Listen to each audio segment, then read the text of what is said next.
Donc la seconde intervention de ce début d'après-midi sera donnée par Madame Winan Anaël, qui est archiviste, jeune archiviste dans le sens où elle a soutenu sa thèse en 2021. Le titre de sa thèse était Entre archives et archives, donc archives au pluriel, archives au singulier, l'espace inarchivé et inarchivable du cinéma de réemploi à l'Université de Montréal. Et Anaël Winan travaille également dans un programme qui est un programme porté à la fois par l'Université de Laval au Québec et l'Université d'Angers, qui est le programme Autres archives, autres histoires, les archives d'en bas au Québec et en France. Et donc je vous laisse la parole pour une vingtaine de minutes. Et j'aurai la grossièreté d'intervenir verbalement, parce que je ne pourrais pas montrer le post-it magique. Ouais, ça. Parfait, je ne me vexerai pas. Merci. Merci beaucoup. Présenté comme jeune archiviste, mais quel plaisir, ma matinée commence bien.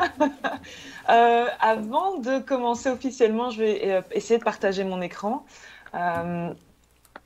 Est-ce que cela fonctionne de votre côté? Oui.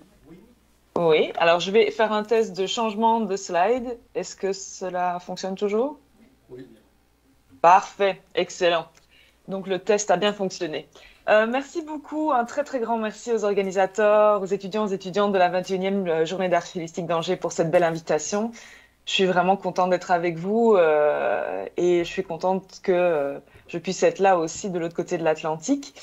Donc la thématique qui nous réunit aujourd'hui, ce sont les objets archives ou les archives objets, qui est en effet un sujet qui alimente mes recherches depuis plusieurs années dans le cadre de l'exploitation des archives, d'un côté dans le cinéma et de l'autre dans le cadre des archives de communauté. Donc aujourd'hui, je vais vous parler d'archives et d'objets. On parlait d'objets dans les archives dans l'intervention précédente. Moi, je parlerai plutôt d'archives comme objets. Et puis que vous aurez remarqué que mon titre a changé depuis l'annonce des conférences. Je pense que ma pensée s'est un peu réalignée en travaillant, donc je vais vous expliquer pourquoi. Donc plus spécifiquement, aujourd'hui, je vais prendre l'exemple des pratiques filmiques et vidéographiques qui jouent de la matérialité et de la décomposition des films et vidéos afin de comprendre ce que ce type de film et de vidéo peut nous apprendre sur nos archives. On va explorer donc plusieurs axes de réflexion à ce propos-là, qui sont ceux de la matérialité, de la temporalité et enfin de l'affectivité. Pour penser les archives comme objets, j'aimerais commencer par une mise en contexte qui a trait finalement à la matérialité des archives. Donc la matérialité des archives, on le sait tous, c'est une dimension qui est importante pour les archivistes, et ce dans un contexte qui est spécifique. Marianne Chabin explique que, je cite, « Ce qui fait le document, c'est d'abord sa matérialité, c'est-à-dire l'existence physique du support sur lequel est fixée l'information, matérialité qui fait que, tant que dure le support, on peut revenir à l'expression passée, à ce qui a été écrit, à le lire, puis l'interpréter. » Fin de la citation. Donc dans cette phrase, ce qu'on voit, c'est qu'on voit pointer quelque chose qui est très courant en archivistique. Le fait que les archives sont souvent considérées comme de l'information fixée sur un support, sous-entendant que les deux aspects sont différents et séparés. Et on va voir effectivement que dans la littérature archivistique francophone québécoise, il est en effet largement considéré que les interventions des archivistes portent sur ce qu'on appelle l'information, et plus précisément l'information consignée organique, qui est l'objet central de l'archivistique au Québec. Alors, pour rebondir sur ce qui vient d'être dit, ce n'est pas ça qui apparaît dans la loi sur les archives au Québec. La loi sur les archives définit les archives comme des ensembles de documents, dans une définition assez souple qui rappelle finalement aussi la définition française. Mais toutefois, dans la pratique et dans la théorie archivistique québécoise, on va voir cette idée d'information organique et consignée qui est l'objet central de l'archivistique. Donc, dans un article qui explique l'évolution de l'archivistique québécoise et de ses spécificités, paru en 2005 dans la revue de l'Association des archivistes du Canada, l'archiviste québécois Carole Couture explique justement les spécificités de cette archivistique québécoise. Et il le dit en ces termes, je cite, « L'archivistique au Québec se concentre sur le contenu des documents, qui se situe dans un contexte plus large de gestion de l'information et des connaissances, et les technologies qui relèvent de ce vaste contexte. En conséquence, l'archiviste au Québec est un professionnel qui s'y connaît en gestion de l'information consignée, peu importe sa date ou son support, et des connaissances contenues dans les documents. Fin de la citation. Selon cette vision spécifique, donc, la matérialité des archives est souvent reléguée au second plan dans les processus archivistiques. Ce qui est important à gérer dans cette vision des choses, à gérer, évaluer, décrire, diffuser, conserver, c'est l'information qui est contenue dans les documents. La matérialité des archives est dès lors considérée comme un aspect secondaire des archives qu'il faut gérer. Il faut préserver l'état physique des archives pour avoir accès le plus longtemps possible aux informations qu'elles renferment. C'est une vision des choses qui se traduit dans la fonction de préservation des archives, donc qui va recueillir toutes les règles et les pratiques qui permettent la longévité des archives comme entité matérielle, que ce soit les archives papier, évidemment, audiovisuelles ou numériques, tous supports confondus.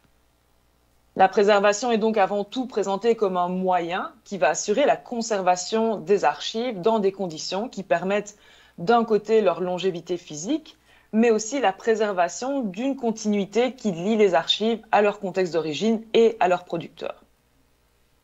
Dans les littératures archivistiques, la fonction de préservation va alors se décliner avant tout dans ses expressions pratiques et gestionnaires. Il est alors question de conservation matérielle, comme une des fonctions fondamentales d'un service d'archives qui consiste à garder physiquement les documents qui lui sont confiés.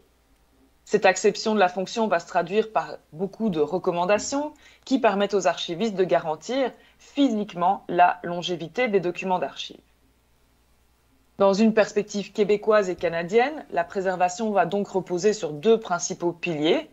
D'un côté, la bonne connaissance des supports, des facteurs de détérioration et des normes qui vont assurer la longévité des archives. Et de l'autre, la mise en œuvre d'un programme de préservation en 3 étapes, c'est-à-dire évaluer, planifier, agir.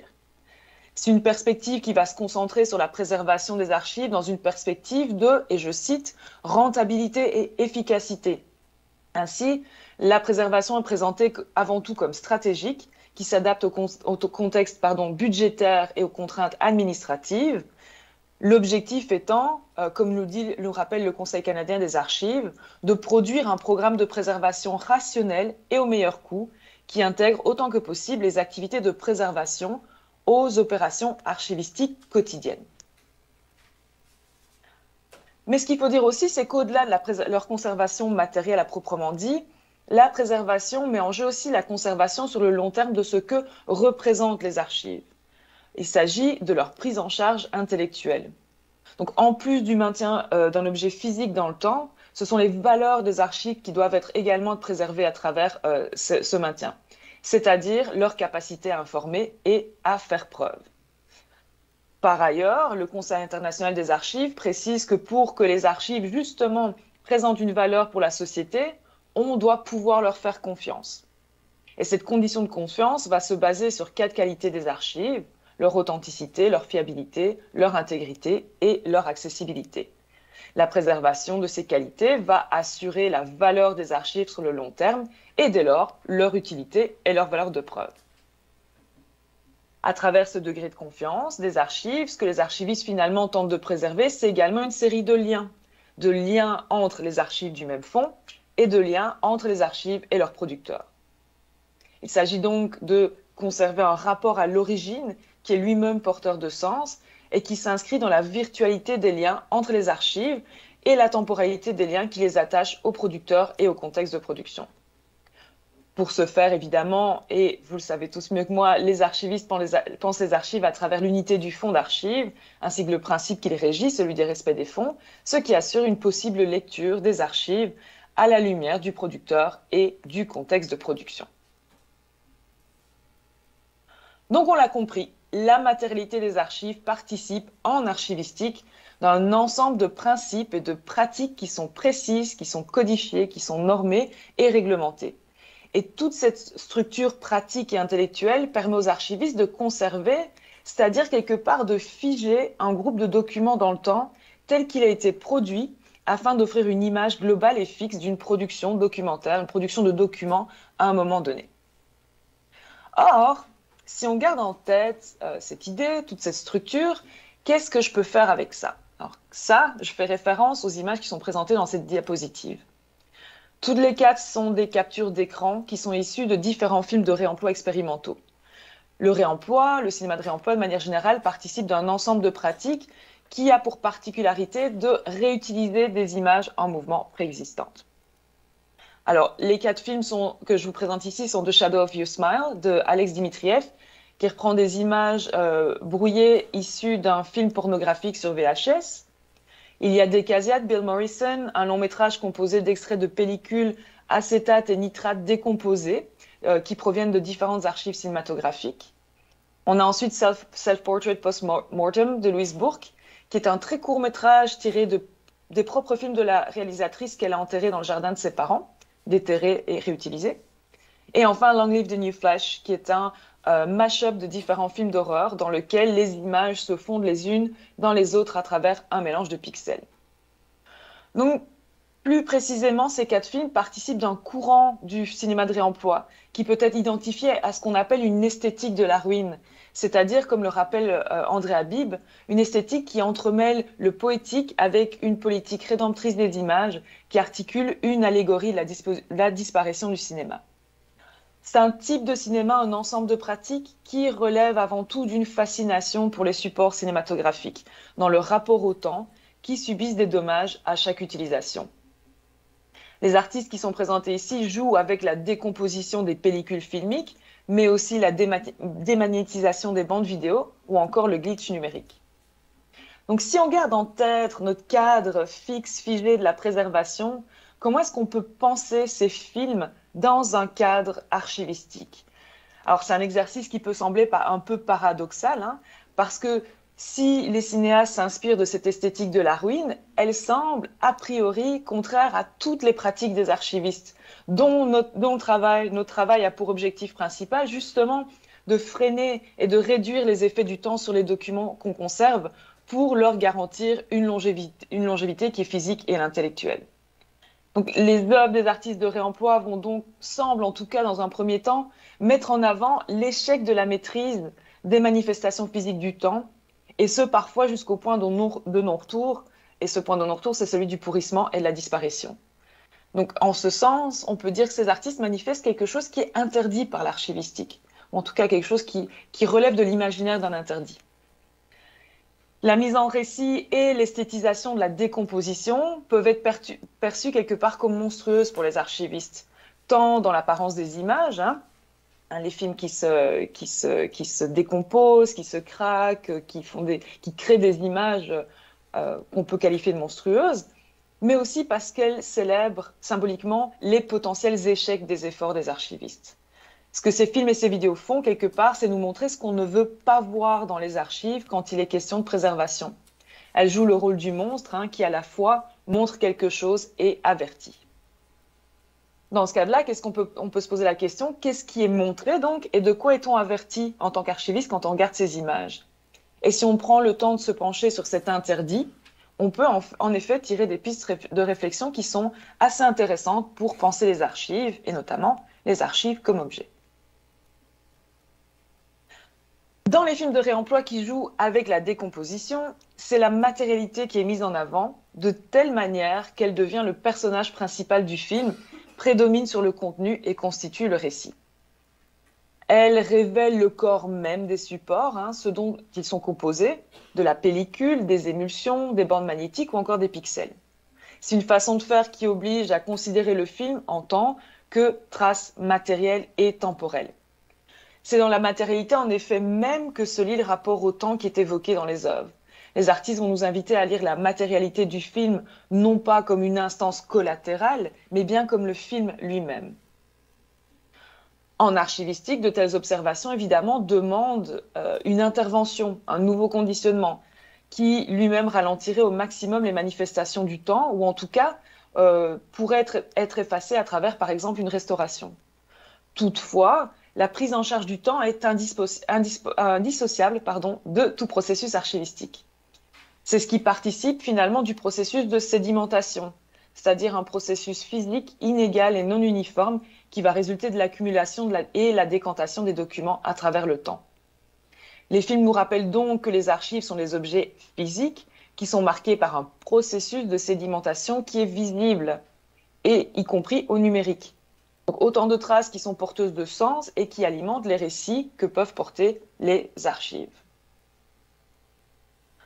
Ensuite, si la matérialité des archives peut représenter pour les archivistes le lien concret physique avec le producteur des archives, ce n'est toutefois pas exactement le cas ici. Ce qui fait authenticité dans les films, ce sont les traces physiques du temps qui s'inscrivent sur les archives, attachées directement au matériel. Ainsi, un matériel qui est altéré, corrompu, changé, fragmentaire, devient authentique parce qu'il manifeste sa temporalité à même sa peau. Comme le souligne Anne Klein, l'authenticité est liée à la réalité du document lui-même, son existence en tant que trace d'un moment ayant eu réellement lieu dans le passé ou d'une personne ayant réellement existé. Peu importe alors que ce moment ait été vécu par telle ou telle personne, la vérité tient dans la trace et non dans son origine. Cette trace est ici présentée avec d'autant plus d'authenticité qu'elle a vécu, qu'elle se détériore. L'authenticité est ainsi identifiée à la matière, en association avec le passage du temps et avec la finitude organique de l'objet, ce qui crée un lien qui est imaginé ou réel au passé et qui rend le film, finalement, authentique aux yeux du spectateur. Une authenticité bien différente de l'authenticité comme on l'a définie en archivistique. Enfin, de par justement cette matérialité exacerbée par le passage du temps, ces images provoquent de l'émotion et de l'affect, ou de l'affectivité. Si la matérialité des archives leur confère un pouvoir d'évocation, il y a quelque chose d'encore plus viscéral finalement dans cette même matérialité qui est exprimée dans des formes extrêmes. Comme le souligne la chercheuse en études cinématographiques Laura Marx, elle dit « Quand on est témoin d'une image en train de disparaître, il est possible qu'on y réponde par un sens de notre propre disparition. » Il y a quelque chose en effet de viscéral à regarder ces films et ces vidéos se détériorer devant nous. Les archives ont cette capacité d'émouvoir les utilisateurs, les archivistes, les spectateurs, par leur contenu, oui, mais aussi par leur qualité périssable. Elles permettent une identification plus intime qui passe par les supports qui disparaissent sous nos yeux. À travers cet effet, les cinéastes imposent quelque part une forme affective, non archivistique d'authenticité et d'historicité par les liens du passé qu'ils montrent et décomposent. Le spectateur est invité non seulement à reconnaître ses caractéristiques, mais aussi à s'y identifier. Ainsi, ce que ces films donnent à voir, ce n'est pas tellement que les œuvres de réemploi détournent ou pervertissent les principes qui sous-tendent la préservation, mais plutôt qu'elles les célèbrent tout en soulignant les limites. C'est dans cela que l'on peut voir pointer différents éléments de ce que je qualifie d'une monstrueuse archivistique, c'est-à-dire une archivistique qui accepte non seulement de regarder, mais surtout qui accepte d'intégrer dans ses réflexions ce qui semble de prime abord interdit. Ici, dans l'exemple que je cite aujourd'hui, la décomposition des archives. Donc tout d'abord, la matérialité des archives, bien que fragile, devient fondamentale dans une compréhension des archives comme objet culturel. Les archives, ce n'est pas juste de l'information, ce sont des objets complexes qui se lient aussi dans leur matérialité et dans leur temporalité, au même titre qu'elles se lisent dans les liens qui les unissent. Il s'agit d'un point de rencontre en différentes temporalités finalement, qui permettent de faire histoire et mémoire. Ensuite, les structures qui sont mises en place par les archivistes pour conserver la confiance envers les archives, ainsi que leur valeur, ne reflètent qu'une partie de ce que les archives peuvent véhiculer. C'est par exemple en déconstruisant la notion d'authenticité des documents que les artistes arrivent à faire histoire et mémoire et à transmettre quelque chose du passé, en jouant des temporalités affectives de l'objet et de cette fameuse rencontre entre un objet et un utilisateur. Et enfin, les œuvres reconfigurent le fragment et la lacune, toujours renvoyant à l'absence et à la construction toujours incomplète et à la mémoire tronquée des archives. Ce sont différentes dimensions qui confirment la finalité multiple des archives. Elles ne sont pas seulement utilisées à des fins patrimoniales, scientifiques et administratives, mais elles possèdent une dimension autant cognitive que poétique, nous rappelle Yvon Lemay et Anne Klein. Elles peuvent être utilisées aussi bien pour leur capacité d'appropriation en tant que moyen de connaissance que pour leur capacité d'évocation. Et cette poétique et ce pouvoir d'évocation n'apparaissent toutefois pas seulement dans les aspects les plus nobles et esthétiques des archives, mais également dans ce qu'elles ont d'interdit, de fuyant et de monstrueux. Comme le dit André Habib, elles apparaissent chargées de mémoire et d'histoire, précisément parce qu'elles sont en train de passer du côté de l'oubli. Nous sommes les témoins de ce passage qui les retenons un instant à l'arrêt. Donc, et c'est sur cette dernière pensée que je finirai ma présentation, les artistes vont nous rappeler, de manière esthétique, mais aussi parfois très extrême, nous rappellent la complexité des archives. Là où une archivistique plus traditionnelle va considérer l'équation support plus information comme axe de réflexion pour penser les archives, parfois dans ce cadre-là privilégiant l'information de manière générale, l'étude de l'exploitation des archives, c'est-à-dire ce qui est fait avec les archives, nous amène à les considérer différemment. La matérialité nous amène à penser les archives dans leur dimension temporelle et affective, tout autant que symbolique. Des objets informationnels, oui, mais aussi des objets esthétiques, culturels, historiques, affectifs et mémoriels, dont les caractéristiques physiques sont elles-mêmes porteuses de sens. Ces différents aspects ne sont pas indépendants des uns des autres, mais bien entremêlés. Les archives sont des objets complexes et protéiformes.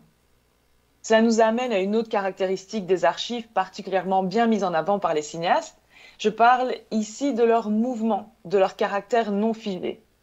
À travers le processus de sédimentation qui est mis en spectacle dans les films, on comprend que les archives ne peuvent pas être des objets figés dans le temps.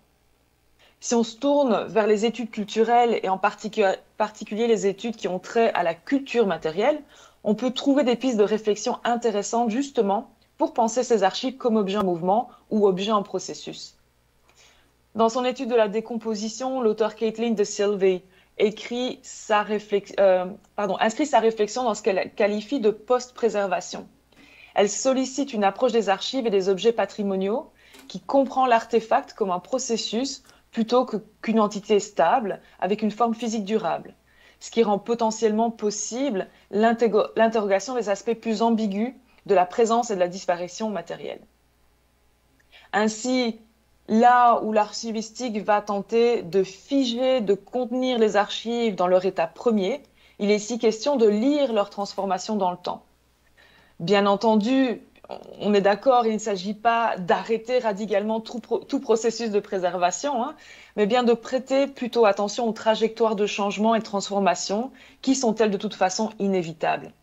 Il s'agit quelque part de dissocier le travail de mémoire de la stabilité matérielle pour justement trouver du sens aussi dans la transition, dans la fugacité et dans l'incertitude.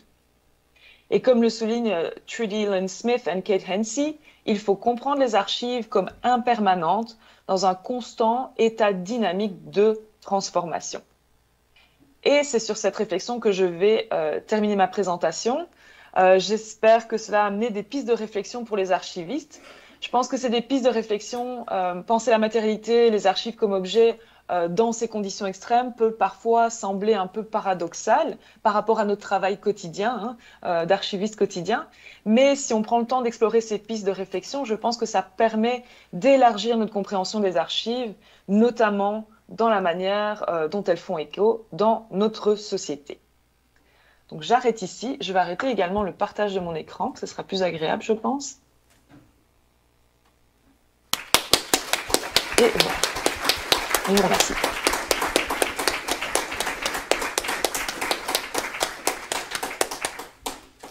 Et je ne vous entends pas. Ah voilà. Ouais, oui, vous m'entendez? D'accord. Oui, merci beaucoup. Merci. Merci beaucoup pour cette présentation qui est aussi une invitation à des résidences d'artistes dans les centres d'archives. Et ce que vous présentez n'est pas sans évoquer, par exemple, les œuvres d'un Christian Boltanski autour de ces objets archives. Et si on se place dans la peau de l'historien, et notamment l'historien moderniste, évidemment, avec l'affectivité, ce rapport aux archives, il y a un lien, une parenté, une maternité plutôt, avec l'œuvre de Farge, par exemple, Le goût de l'archive, où on retrouve cet élément-là. Donc, absolument. On a à peu près 8 minutes de questions, donc je laisse la parole à la salle. Oui. Vous nous dites si vous entendez bien la question. Alors, la question n'a pas encore été posée. Je tiens à préciser. Bonjour, est-ce que vous m'entendez? Oui, je vous entends. Merci pour cette présentation. Cette question de la matérialité, elle m'amène à réfléchir à autre chose.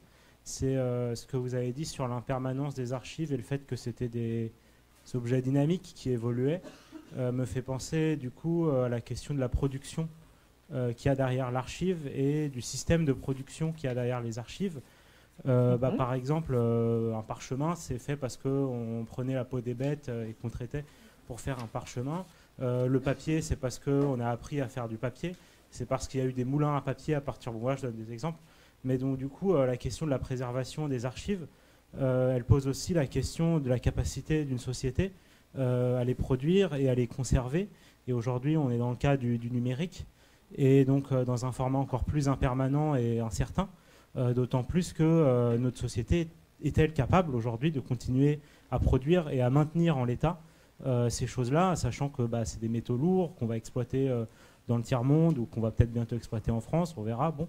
Et donc tout ça amène à se dire du coup que penser la matérialité des archives et penser du coup tout le système technique d'une société et penser aussi la manière dont on produit et les rapports de production qu'on a et à se demander si tout ça est pérenne en fait. Et donc la pérennité de l'archive pose la question de la pérennité de notre société dans l'ensemble.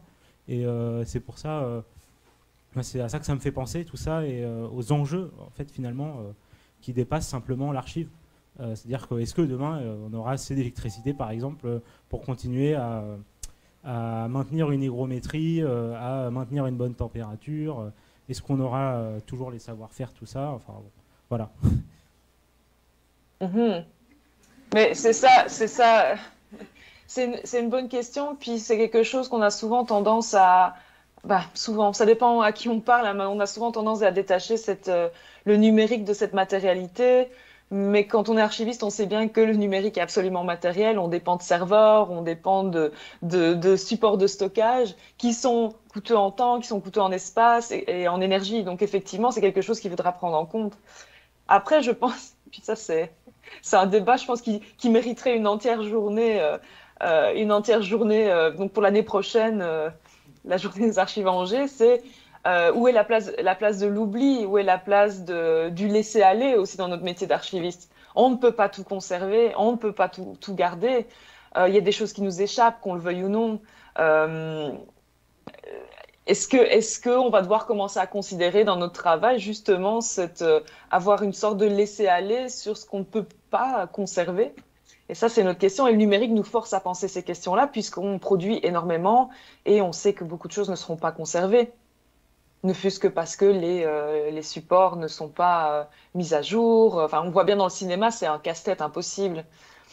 Finalement, beaucoup de personnes reviennent à la pellicule pour conserver le cinéma. On a le temps pour encore une autre question.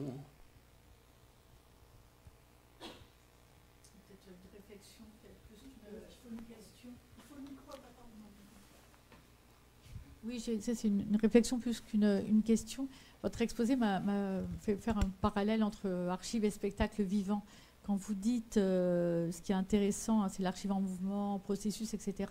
Moi, ce qui m'avait fasciné quand j'avais tenté de réfléchir sur les traces que laissaient les spectacles vivants, des marionnettes au cirque, en passant par le théâtre et compagnie, c'était la question de la fugacité de la trace, de la disparition de la trace, de la reconstitution des gestes. Par exemple, pour les spectacles de marionnettes, bon, il y a des carnets, mais pour les spectacles de danse, quand ils n'ont pas été notés, c'est toute une complexité. Hein. Il y a des chercheuses qui travaillent là-dessus. Hein. Et donc, je voulais plutôt savoir ce que vous inspirez ce parallèle, en fait, entre cette question de la fugacité des traces du spectacle vivant et votre exposé. C'est une bonne question. C'est une question vraiment fascinante parce que j'ai travaillé dans toute une partie de mes recherches se base sur ce que j'appelle l'inarchivable, donc ces choses qui ne peuvent pas être archivées pour toutes sortes de raisons. Et j'avoue que l'angle mort de mon travail, c'est justement tous ces spectacles vivants qui laissent des traces ou non, et comment archiver ces traces. Et puis, avant de répondre à rebondir sur votre question, je vous renverrai au travail de mon collègue Pascal Landry qui travaille sur ces questions-là à travers la musique expérimentale improvisée. Donc, Pascal Landry, Landry. Et par rapport à la fugacité des choses, je pense que par rapport à mon exposé, votre commentaire, je pense que ce que ces artistes mettent beaucoup en avant, c'est justement l'impermanence des choses et le fait que, j'aime bien le terme de fugacité, le fait que même ce qu'on pense intemporel, permanent, disparaît, nous échappe quelque part. Et ils mettent cette fugacité, ces absences dans les archives de manière très évidente en scène, puisqu'on voit le film se décomposer devant nous. Je prends l'exemple de Bill Morrison, hein, qui travaillait sur notamment le film des Casiers avec de la pellicule, où on voit véritablement la pellicule se décomposer. Il y a des artistes qui font des performances où ils détruisent des pellicules de films en direct. Donc évidemment, ils n'utilisent pas des précieuses archives, mais toutefois récupèrent des films d'archives pour les détruire en direct lors de performances, ce qui met véritablement en avant, nous confronte à cette question de la trace qui disparaît et qui ne peut pas être conservée finalement. Et je pense qu'il y a tout un espace,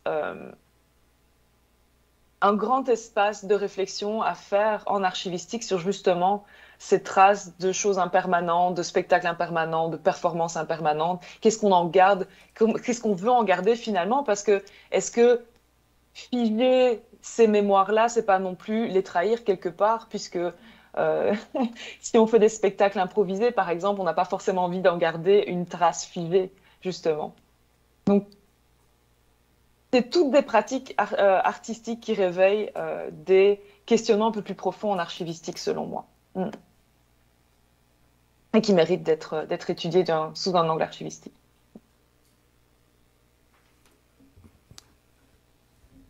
Une autre question, où on est bien dans la gestion du temps pour l'instant. Bah, écoutez, merci beaucoup. Et, merci beaucoup.